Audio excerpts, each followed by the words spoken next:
லூக்கா 1:37 சொல்கிறது, தேவனாலே எல்லாம் கூடும்.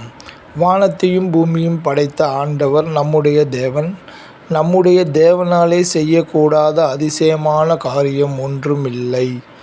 இஸ்ரவேல் மக்களை எதிரிகள் சூழ்ந்து கொண்ட போது தேவன் அவர்களுக்கு குதிரைகளின் இரைச்சலையும் இரதங்களின் இரைச்சல்களையும் வரவழைத்து, எதிரிகளை பயந்து நம்மைவிட பலசாலிகள் நம்மிடத்தில் வருகிறார்கள் என்று நினைத்து தங்கள் நாட்டிற்கு ஓடிப்போனார்கள் என்று வேதம் கூறுகிறது. அதுபோல இன்றும் நமக்கு எதிராக வருகிறவர்களை தேவன் நமக்கு ஒரு வழியாய் எதிர்த்து வருகிறவர்களை 7 வழியாக ஓடிப்போகச் செய்ய வல்லவராய் இருக்கிறார்.